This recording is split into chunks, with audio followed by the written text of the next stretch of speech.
So hello students, जैसे कि मतलब कई सारे बच्चों को ये इमेज फॉर्मेशन बाय मिरर्स में थोड़ा सा डाउट होता है। तो नीचे से शुरू कीजिए हर बार। यहाँ पर मैं अगर इन्फिनिटी पे है ऑब्जेक्ट तो इमेज बनेगी फोकस पे। कैसे में होगी इमेज? ये है इमेज, ऐसे फॉर्म होगी। देन कैसी होगी इमेज? आप मतलब ये पिक्चर को देख करके बता सकते हैं। पॉइंट साइज है, रियल है, इन्वर्टेड है ना। देन अगर बियॉन्ड सी है, मतलब इन्फिनिटी पे भी नहीं है और सी के पास भी नहीं है, कहाँ पर है? Beyond C. तो इमेज बनेगी फोकस और सेंटर ऑफ कर्वेचर पे।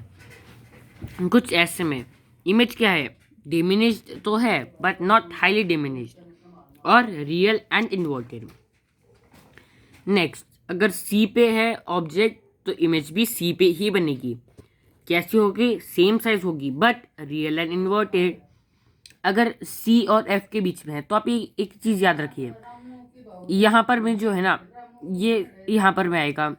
फिर जो पोजीशन ऑफ ऑब्जेक्ट है ना, वो आपका यहाँ पर आएगा। मतलब ये दोनों इंटरचेंज हो जाएंगे ऊपर जा कर के। सो ये कैसा होगा? बिटवीन सी एंड एफ होगा। So it will be beyond C. और इमेज कैसी होगी? Enlarged, real and inverted. अगर फोकस पे है तो इमेज बनेगी इन्फिनिटी पे। बट इसमें एक छोटा सा करेक्शन है। According to CBSE, position of image is at infinity and size of image and nature of image can not be determined as image will not be formed. तो यहाँ पर मैं पोजिशन ऑफ इमेज नहीं लिखोगे, आप लिखोगे image will not be formed. Then between pole and focus पे होगी अगर, तो इमेज बनेगी बिहाइंड द मिरर। ये कैसी होगी? इनलार्ज और वर्चुअल एंड इरेक्ट। तो ये था एक छोटा सा कॉमन सा डाउट जो कई बच्चों को होता है। नेक्स्ट, कॉन्वेक्स मिरर में।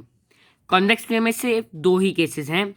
पहला केस है एट इन्फिनिटी। अगर इन्फिनिटी पे होगी तो फोकस पे बनेगी। कैसी होगी image? Highly diminished, point size, virtual, erect. Then अगर इन्फिनिटी और पोल में कहीं पर भी रखी हुई है तो इमेज कहाँ पर बनेगी? Between P and F which is behind the mirror. और कैसी होगी? डिमिनिश्ड और वर्चुअल एंड इरेक्ट। नेक्स्ट एक और है कि मतलब देखिए, जो रेडियस ऑफ कर्वेचर है वो होता है 2 times of focal length and mirror formula is 1/f is 1/v plus 1/u। Magnification h2/h1, जिसको हम लोग -v/u भी लिख सकते हैं। और इसके एक और फॉर्मूला होता है जो कि अगर आप चाहो तो यूज़ कर सकते हो, पर इट्स लाइक ज़्यादा एडवाइस नहीं है।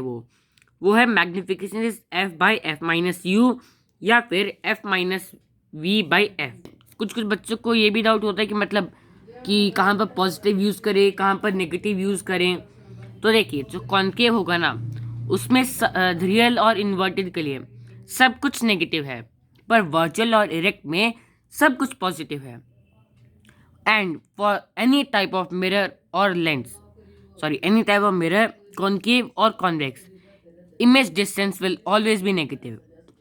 Then convex में सिर्फ image distance नेगेटिव है, बाकी सब कुछ पॉजिटिव है। वैसे ही कॉन्केव में रियल और इन्वर्टेड के सब कुछ नेगेटिव है, वर्चुअल इरेक्ट पॉजिटिव है।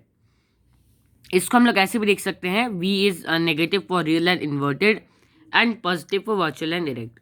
Height of object is height of h2 means height of the image is virtual and erect if it's positive and real and inverted if it's negative।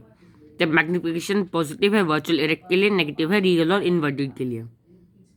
So thank you and please don't forget to subscribe.